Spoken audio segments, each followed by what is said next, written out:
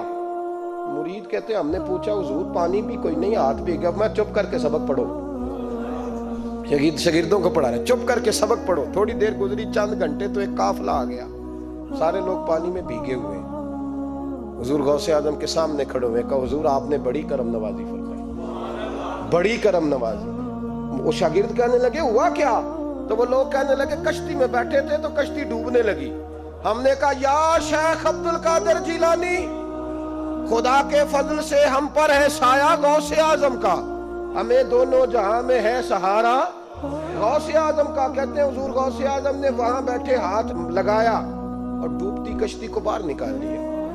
وہ ڈرنے لگے، کہنے لگے جناب یہ کرامت لوگ نہیں مانیں گے. تو میں کہا جنہیں نہیں مننا نہ منے. ان کے کانوں کے نا پیچھے خارش ہوتی ہے جب اس طرح کی ولیوں کی بات بتائی جائے. وہ تو حضور غوث اعظم کی بات نہیں ماننا، پڑھنا سورہ نمل پڑھ. حضرت سیدنا سلیمان علیہ السلام اپنے محل میں بیٹھے دربار میں، فرمایا ملکہ بلقیس کا تخت چاہیے. تم قرآن نہیں پڑھتے؟ ملکہ بلقیس کا تخت چاہیے. ایک جن اٹھا، اس نے کہا دربار برخاست ہونے سے پہلے، دربار کے برخاست ہونے سے پہلے، بے شک آپ 5 منٹ میں برخاست کر دے تخت آ جائے گا. ہزاروں میل دور تھا. پتہ نہیں کہاں قرآن پڑھتے ہو تم. بنی اسرائیل کے ولیوں کی کرامتیں مانتے اور نبی پاک کی امت کی باری آئے تو تمہیں خارش ہوتی ہے. شرمندہ سا لب و لہجہ. ہمارا لب و لہجہ شرمندہ نہیں، اس لیے کہ ہم تو جیتے اور زندہ ہی ولیوں کے نام کی برکت سے. ہمارے لب و لہجے میں تمہیں شرمندگی نہیں ملے گی. ہم اس طرح بیان نہیں کرتے کہ کوئی کیا کہے گا تو بچ کے جملے. حضرت سلیمان سے کہا آپ کا دربار برخاست ہونے سے پہلے. آپ نے فرمایا نہیں بھائی، اس سے بھی پہلے چاہیے. ایک اٹھا، عندہ علم من الکتاب، جس کے پاس کتاب میں سے کچھ علم تھا، پورا علم نہیں تھا اس کے پاس، کتاب میں سے. حضرت آصف بن برخیہ تو کہنے لگے حضور میں نہ لے آؤں. تو میں کب لاؤ گے؟ انہوں نے کہا پلک جھپکنے سے. اگر سارے بولے تو لطف آئے گا. پلک جھپکنے سے پہلے. آپ نے فرمایا چل لا کے دکھا. پھر آیا کہ نہیں؟ بولے آیا نا. حضرت آصف بن برخیہ وہاں سے گئے کہ وہیں رہے؟ آیا نا تخت. 80 فٹ اونچا، 80 فٹ چوڑا، 80 فٹ لمبا، اتنا بھاری کہ شاید 50 لوگ نہ اٹھا سکیں. وہ آیا، سامنے رکھا. حضرت سلیمان کہنے لگے یہ کیا ہے؟ تو جناب آصف بن برخیہ کہنے لگے ھذا من فضل ربی، یہ میرے رب کا، اور جن پر نرا فضل ہے ان کی یہ شان ہے جن کو اللہ کہ وبشر المؤمنین بان لهم من اللہ فضلا کبیرا. محبوب اپنے غلاموں کو خوشخبری دے دے کہ تیرے غلاموں پر میرا بڑا فضل ہے. فضل نہیں، فضل کبیر ہے. تو جن پر نرا فضل ہو وہ تو بغیر جائے تخت لے آئے، اور جن پر فضل کبیر ہو وہ ڈوبتے ہوئے مرید کو ہاتھ ڈال کے بچا نہیں سکتے.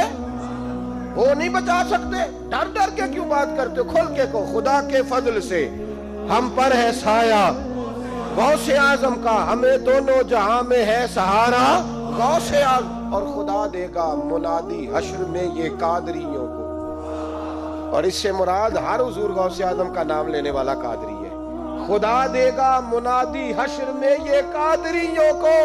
کہاں ہے قادری؟ کر لے نظارہ غوث اعظم کا.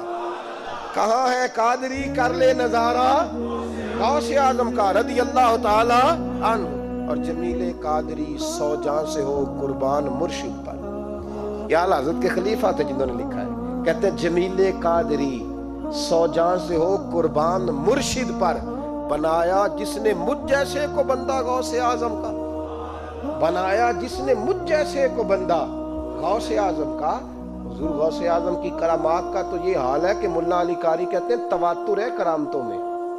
اور کہتے ہیں لکھتے وقت سوچتے ہیں کون سی لکھیں کون سی چھوڑیں، کون سی لکھیں. اور ایک عیسائی مسلمان دونوں جھگڑا کر رہے ہیں، غوث اعظم گزر رہے ہیں، جھگڑا ہو رہا ہے. عیسائی مسلمان سے کہتا ہے ہمارے نبی عیسیٰ علیہ السلام نے مردے زندہ کیے، تمہارے نبی نے بھی کو کیا تو بتاؤ. مسلمان پڑھا ہوا نہیں تھا، حالانکہ نبی پاک نے بڑے مردے زندہ کیے. پڑھا نہیں تھا، بتا نہ سکا. غوث اعظم کے کان میں آواز گئی تو جا کے عیسائی کا بازو پکڑ کے جھنجھوڑا. فرمانے لگے کیا کہا تم نے؟ میرے مصطفیٰ نے مردہ زندہ کیا تو بتاؤں. فرمایا تو نبی پاک کی چھوڑ، میں غلاموں کا غلام ہوں، میں غلاموں کا غلام ہوں. مجھے بتا کون سا مردہ زندہ کرنا. تو چھوڑ حضور کی بات نہ کر، میں غلاموں کا غلام ہوں، مجھے بتا کون سا مردہ زندہ کرنا ہے. پرانی قبر پہ لے گیا، کہنے لگا جی اگر نہ ہوا تو.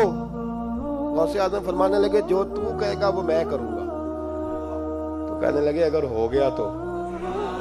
اگر تو غوث اعظم کہنے لگے نہ میرے خانقاہ پہ جھاڑو دینا، نہ میرے برتن مانجنا، نہ میرے گھر کا سودا لانا، اگر زندہ ہو گیا تو بس میرے نبی کا کلمہ پڑھ جانا، بس میرے رسول کا کلمہ پڑھ جانا۔ اللہ اکبر۔ اس نے جو سب سے پرانی قبر تھی نا، وہ کہتا ہے یہ ہمارے دادا نے بھی نہیں دیکھا تھا بندہ کون ہے، اس قبر پہ کھڑا ہو کہنے لگا اس کو زندہ کرے۔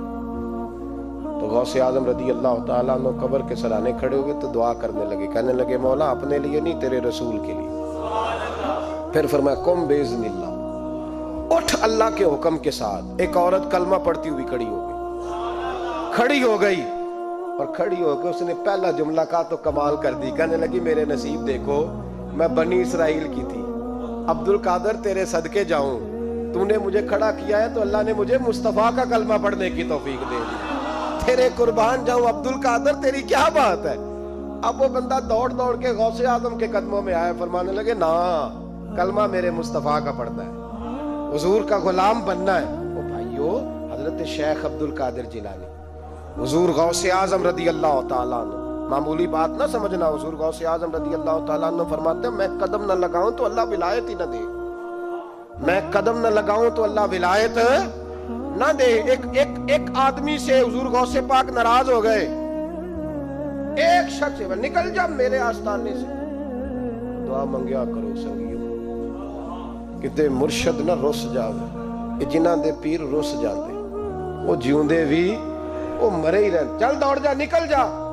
وہ کہتا ہے میں 300 ولی کے پاس گیا ہوں، 300، ہر ایک سے کہا میرے لیے دعا کرو، تو وہ کہنے لگا جسے عبد القادر دھتکار دے اس کو کوئی سینے سے لگا سکتا، چل واپس چلا جا۔ آ کے قدموں میں بیٹھ گیا، کہنے لگا سونیا معاف کر دے۔ فرمانے لگے تو نے دیر کر دیا، میں تو کب سے معاف کیے بیٹھا ہوں، تو نے دیر کی آنے میں تو رسول اللہ کا غلام ہوں، اور حضور نے معاف کرنا سکھایا ہے۔ حضور غوث پاک واعظ کرتے، نصیحت کرتے، اور چونکہ نہ شہرت کے لیے، نہ مال کے لیے، نہ نوٹوں کے لیے، اس لیے غوث اعظم جب تقریر کرتے نا، ایک دن بغداد میں بارش شروع ہو گئی، خطاب ہو رہا تھا، لوگ بکھرنے لگے تو 2 جملے غوث پاک کے، کہنے لگے یا اللہ تو دلوں کے بھید جانتا ہے، اگر بندے میں نے اپنی ذات کے لیے اکٹھے کیے ہیں تو تیز بارش برسا، دوڑا دے سارے، اگر تیرے لیے اکٹھے کیے ہیں تو پھر بھی تیری مرضی، رکھنے ہیں تو رکھ، بھیجنے ہیں تو۔ حضرت یحییٰ کہتے ہیں سارے بغداد میں بارش ہوتی تھی، پر جہاں غوث اعظم کی محفل ہوتی تھی وہاں کوئی نہیں ہوتی تھی، وہاں کوئی نہیں ہوتی تھی۔ غوث اعظم تقریر کرتے، کبھی کبھی وجد آتا تھا۔ وجد کس کو کہتے ہیں؟ وجد کبھی کبھی آپ کہتے نہیں کہ میرے رونگٹے کھڑے ہو گئے، لوں کنڈے کھڑے ہو گئے، پھر کبھی کبھی کہتے ہو یار پتہ نہیں کیا ہوا، آج تو آنسو رکتے نہیں تھے، اسی کو وجد کہتے ہیں۔ اسی کو، یہ ایک کیف ہے، ایک مستی ہے جو چڑھ جاتی ہے، ہر جگہ چڑھتی، کہیں کہیں چڑھ جاتی ہے، اور کمال ہو جاتا ہے جب چڑھ جائے، پھر مزہ آ جاتا ہے۔ نہ انکار کری اج میرا، اج موسم بڑا سہانا، مستی دا اج می برسا دے، نہیں پیاس دا کوئی ٹھکانا، تیرے کول اتر پرانا تے ساڈا درد بھی بڑا پرانا، تے میرا ہس ہس ٹالنا سانو، اسی پیتے ہوں باج نہیں جانا۔ کبھی کبھی ایک ماحول ہوتا ہے نا، کبھی کبھی حضور غوث اعظم وجد میں آتے تھے، کبھی کبھی اللہ کی دریائے رحمت کو بھی کبھی کبھی جوش آتا ہے۔ اور میرے حبیب فرماتے ہیں وہ پہلے آسمان پر نزول جلال کرتا ہے جو اس کی شان کے لائق، اور فرماتا ہے بندو مانگ لو جو مانگو گے میں دے دوں گا۔ میرے محبوب کے دریائے رحمت کو بھی جوش آتا تھا، حضور فرماتے تھے آج پوچھو جس نے جو پوچھنا ہے پوچھو، حضور فرمایا کرتے تھے۔ ایک دن حضرت ربیہ بن کعب سامنے کھڑے ہیں تو میں سالی یا ربیہ جو دل کرتا ہے مانگ لے، تیرا نبی تجھے دے دے گا۔ کبھی کبھی دریائے کرم جوش میں، تو غوث اعظم کو کبھی کبھی جوش آتا تھا۔ ایک دن تقریر کرتے کرتے کرتے کرتے جذبات میں آ گئے، جوش میں، یوں نظر اٹھائی تو حضرت خضر گزر رہے تھے اوپر سے، اور جوش جذبات میں فرمانے لگے او بنی اسرائیل کے ولی ذرا نیچے تو اتر، ذرا محمد عربی کے غلام کی بھی چند باتیں سن کے جا، تجھے سناؤں رسول اللہ کے غلام کس طرح کے ہوتے ہیں۔ عالم وجد میں، کیف میں، تھوڑی دیر گزری تو تڑپنے لگے، مجمع پہ سکوت طاری، لوگ سمجھ نہیں رہے ہو کیا رہا۔ ایک آپ کے خلیفہ تھے حضرت علی بن ہیتی، وہ دیوار کے ساتھ ٹیک لگا کے سو رہے تھے، سارا مجمع دم بخود ہے، یہ کیا ہونے لگا؟ غوث پاک اٹھے، تقریر وہیں رہ گئی، علی بن ایتی کے پاس جا کے یوں ہاتھ باندھ کے کھڑے ہو گئے اور دیر تک نبی پاک پہ درود پڑھتے رہے. ان کی آنکھ کھلی تو وہ بھی روئے, غوث اعظم بھی روئے. دعا ہو گئی, جلسہ ختم. غوث پاک سے تو پوچھنے کی طاقت ہی نہیں تھی نا کسی کی. ان سے کون پوچھے؟ لوگ حضرت علی کے پاس. حضرت علی بن ایتی رحمت اللہ علیہ, حضور یہ کیا ہوا, ہمیں سمجھ نہیں آئی. آپ فرمانے لگے تمہیں کیا بتاؤں, تم کسی معمولی پیر کے ماننے والے نہیں ہو. میں آج غوث اعظم کی محفل میں بیٹھے بیٹھے ہی مدینے پہنچ گیا ہوں اور مجھے رسول اللہ کے جلوے نظر آنے لگے ہیں. پر میرے شیخ کا کمال دیکھو, جو میں خواب میں دیکھ رہا تھا عبد القادر ظاہری آنکھوں سے نظر فرما رہے ہیں, ظاہری آنکھوں سے, عالم وجد میں, کیف میں, سرور میں. جب غوث اعظم تقریر کرتے تھے نا تو 50 آدمی اس کونے سے کھڑے ہوتے تھے, کہتے تھے حضور ساری زندگی گناہ کیے ہیں, اب توبہ کرتے ہیں, اب دوبارہ گناہ نہیں کریں گے. اس کونے سے 15 کھڑے ہوتے تھے, حضور ڈاکے ڈالے ہیں ساری اوپر, اب توبہ.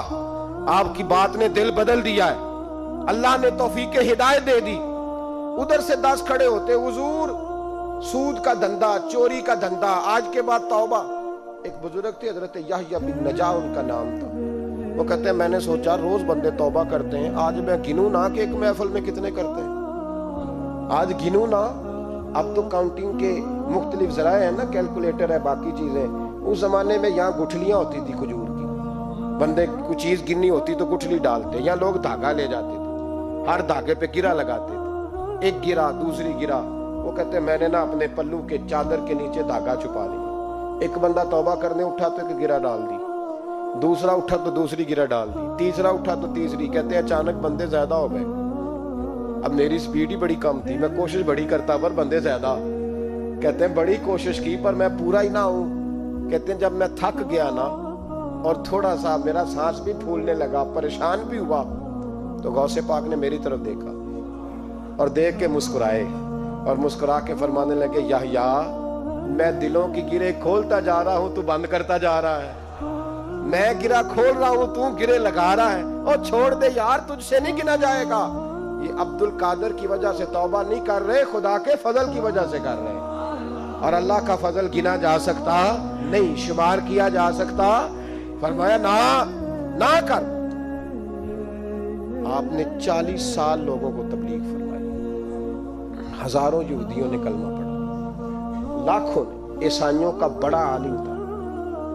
وہ کہتا ہے میں پوری انجیل پڑھتا تھا, جتنے نسخے تھے سب مجھے یاد تھے, لیکن میں متاثر ہو گیا اسلام سے. یمن کا رہنے والا تھا. میں نے ایک ٹھان لی, اس کے ہاتھ پہ کلمہ پڑھنا ہے جو اس وقت نبی پاک کی امت میں سب سے زیادہ شان والا ہو. کہتے ہیں میں سویا تو خواب میں جناب عیسیٰ کا دیدار ہوا اور مجھے کہنے لگے تلاش کرنے کی ضرورت ہی کوئی نہیں, بغداد چلا جا. بغداد حضور غوث پاک کی بارگاہ میں فرمانے لگے اس وقت نبی پاک کی امت میں سب سے زیادہ شان اللہ نے حضور غوث اعظم کو عطا فرمائی, شیخ عبد القادر جیلانی رضی اللہ تعالی. غوث پاک. ہم کوئی دیوانے لوگ نہیں, یا ہمیں شعور نہیں, یا ہمیں عقل نہیں. ساری زندگی کھل کے جس چیز کا زیادہ تعارف کرایا وہ غوث اعظم کی نسبت ہے. اب تو ہمارے ہاں پیری مریدی کا رواج ہی نہیں نا. حضرت باعزیز بستامی فرماتے تھے میں اس مولوی کے پیچھے نماز نہیں پڑھتا جو کسی کا مرید نہ ہو. اس کا اپنا پیشوا کوئی نہیں, وہ میری پیشوائی کیسے کرے گا. حضرت مخدوم اشرف جہانگیر سمنانی فرمایا کرتے تھے میں تو اس دکاندار سے سودا نہیں لیتا جو کسی کا مرید نہ ہو. اس لیے کہ جس نے تربیت ہی نہیں لی, جس کے اندر درد ہی نہیں, روحانیت ہی نہیں, اس کا پیشوا ہی کوئی نہیں. کس طرح اب تو ماحول نہیں نہ رہا. لیکن یاد رکھو یہ نسبت اتنی تگڑی ہے, اتنی تگڑی کہ ہمارے صوفیاء نے ساری زندگی غوث اعظم کا غلام کہلانے میں فخر محسوس کیا. کیا رشتہ داری تھی اعلیٰ حضرت بریلوی کی ان سے, کیا تعلق تھا پیر میر علی شاہ صاحب کا ان کے, کیا ان کا. لیکن ان لوگوں نے ساری زندگی کھل کے غوث اعظم کے تذکرے کیے. کیوں؟ غوث اعظم نے 40 سال شام میں وضو کیا اور فجر تک اللہ کی عبادت کی. فرماتے ہیں میرے مالک نے کہا عبد القادر کچھ مانگ لے. نہ اپنے لیے مانگا نہ اولاد کے لیے. کہنے لگے مولا قیامت تک جو میرا نام لے نا اسے بغیر توبہ کے مرنے نہ دینا, مرنے لگے تو توبہ کی توفیق دے دینا. فرماتے ہیں میرے مالک نے وعدہ کیا ہے جو میرا ماننے والا ہوگا بغیر توبہ کے نہیں مرے گا. اور حضور غوث پاک رضی اللہ تعالیٰ عنہ فرماتے میں تو قیامت میں بھی اتنی دیر جنت میں نہیں جاؤں گا جب تک سارے مرید نہ ساتھ چلے جائیں. میں نے جانا نہیں, کھڑا ہو جاؤں گا, عرض کروں گا مولا بھیج. میں نے کہا یہاں بھی لوگ ڈر جاتے ہیں, یہ کیسے ہو سکتا ہے؟ بھائی پڑھو نا مشکاہ شریف. میرے نبی پاک علیہ السلام نے فرمایا ایک بندے نے ایک اللہ کے بندے کو پانی پلایا تھا, قیامت کے دن اللہ اس کی برکت سے اس گناہگار کو جنت عطا کر دے گا. اور حضور نے فرمایا بخاری میں المرء مع من احبا, جو جس سے محبت کرے گا قیامت میں اسی کے ساتھ اٹھایا جائے گا. تو ساری زندگی قادری کہلائے, ساری زندگی غوث اعظم کا غلام کہلائے, ساری زندگی خواجہ اجمیر کا نوکر کہلائے, ساری زندگی شاہ نقش بند کا غلام کہلائے, ساری زندگی شیخ شہاب الدین سہروردی کا اپنے آپ کو منسوب کرے اور دنیا سے جائے تو ایسے ہی چلا جائے. میرے نبی نے نص بیان کر دیا, جو جس سے پیار کرے گا اسی کے ساتھ جائے گا, اسی کے. خدا کے فضل سے ہم پر ہے سایہ غوث اعظم کا, ہمیں دونوں جہاں میں ہے سہارا غوث اعظم. اور سنو میرے بھائی, اس بات کو یاد رکھنا, ان نسبتوں کی بڑی توقیر ہے اللہ کی نظر میں, ان نسبتوں کی بڑی. امام محمد ایک بزرگ گزرے ہیں, لطف کی باتیں چھیڑ دی ہیں میں نے, آج مضمون لطف کا ہے نا. امام محمد حضرت امام اعظم کے شاگرد ہیں. ان کے پاس ایک بندہ آیا, کہنے لگا حضرت صاحب مسئلہ پوچھنا ہے. فقہ کے امام تھے, کہا پوچھو مسئلہ. اور کہنے لگا حضور میں منڈی گیا تھا تو ایک ٹوکری لایا ہوں. کیا ہم کیا کہتے ہیں, پیٹی کہتے ہیں کریٹ کہتے ہیں, دونوں کہتے ہیں. تو کہتے وہ میں ایک پیٹی لایا ہوں, ایک ٹوکری سیب کی بھری ہوئی. حضور اب میں نے کھول لیا تو آدھے صحیح ہیں آدھے خراب ہیں, آدھے ٹھیک ہیں آدھے خراب ہیں, تو میرے لیے فتویٰ کیا ہے, صحیح رکھ کے باقی واپس کر دوں؟ تو امام محمد فرمانے لگے نہیں, شریعت کہتی ہے یا سارے رکھ یا سارے واپس کر. یہ کہے تو رونے بھی لگ گئے ساتھ. تو کہنے لگا حضور مسئلہ مجھے بتایا ہے, اور رونے آپ لگ گئے. کہنے لگے مجھے بھی کوئی بات یاد آ گئی ہے. قیامت میں جب کسی استاد کے شاگرد جائیں گے, کسی پیر کے مرید جائیں گے, اور کہنے لگے جب مصطفیٰ کے غلام جائیں گے, جب غوث اعظم کے ماننے والے جائیں گے, تو کچھ اچھے ہوں گے کچھ برے ہوں گے. تو ہم بھی کہیں گے یا اللہ یا سارے رکھ, یا سارے بھیج, یا سارے رکھ. یا تو فرمایا رب کریم نیکوں پہ ظلم تو کرے گا نہیں, اس لیے امید ہے وہ کہے گا میں نے جنت کھول دی ہے, لہذا رسول اللہ کی ساری امتی جنت میں داخل ہو جائے, ساری امتی جنت میں داخل ہو جائے. پیش حق مجدہ شفاعت کا سناتے جائیں گے, آپ روتے جائیں گے, ہم کو ہنساتے جائیں گے. باغ جنت میں محمد مسکراتے جائیں گے, پھول رحمت کے گریں گے, ہم اٹھاتے جائیں گے. حشر میں ہوگا ہمارا داخلہ اس شان سے, ہم یا رسول اللہ کا نعرہ لگاتے جائیں گے, یا رسول اللہ کا نعرہ حضور غوث پاک رضی اللہ تعالیٰ عنہ فرمانے لگے میں نے عرض کی مولا میرا نام لینے والے بغیر توبہ کے نہ مرے. تو فرمایا عبد القادر جواد رہا, جو تیرا نام لے گا مرنے سے پہلے توبہ کی توفیق دے دو. ان نسبتوں کو لوگ معمولی سمجھتے, ان کو معمولی جانتے, اور حضور غوث پاک. ایک بات مجھے پسند بڑی ہے, اگرچہ میں نام نہیں لینا چاہتا کس نے لکھی ہے, میں نے لیا بھی تھا کئی دفعہ, لیکن بات بڑی کمال ہے, غیروں کی ہے. اور میں نے تو اس ایک حوالے کے لیے پوری کتاب 10 جلدوں کی منگا کے رکھی ہوئی ہے, ایک حوالے کے لیے, ایک بات کے لیے. غوث اعظم کا دھوبی فوت ہو گیا. کون؟ پتہ نہیں آپ کو بھی اتنا ہی مزہ آ رہا ہے جتنا مجھے آ رہا ہے. حضور غوث اعظم کا دھوبی فوت ہو گیا, کپڑے دھوتا تھا. تو بعد میں اس دھوبی کو کسی نے خواب میں دیکھا تو پوچھا کیا بنا, تو کہنے لگے کچھ بھی نہیں. فرشتے نے آ کے پوچھا من ربو کا, رب کون ہے؟ تو میں نے کہا میں تو غوث پاک کا دھوبی ہوں. اس نے پوچھا ماں دینوں کا تیرا دین کیا ہے؟ تو میں نے کہا میں غوث پاک کا دھوبی ہوں. فرشتہ پھر کہنے لگا تو کیسا دیوانہ ہے, میں کہہ رہا ہوں کہ اللہ کا پتہ بتا, رب بتا, تو غوث پاک کا بتا رہا ہے. کہتے ہیں 2-3 دفعہ کہا, جاگ رہے ہو آپ لوگ؟ 2-3 دفعہ کہا. وہ بار بار یہی کہتا کہ میں غوث پاک کا, میں غوث اعظم کا دھوبی ہوں. کہتے ہیں حضور غوث اعظم اس کی قبر میں تشریف لائے. قبر میری تے میرے پیرا جے کر پاویں پھیرا. قبر میری تے میرے پیرا جے کر پاویں پھیرا. قبر دے وچوں ہڈیاں اٹھ کے مجرا کر سن تیرا. حضور غوث اعظم قبر میں آئے اور فرمانے لگے کیوں تنگ کرتے ہو میرے ماننے والے کو,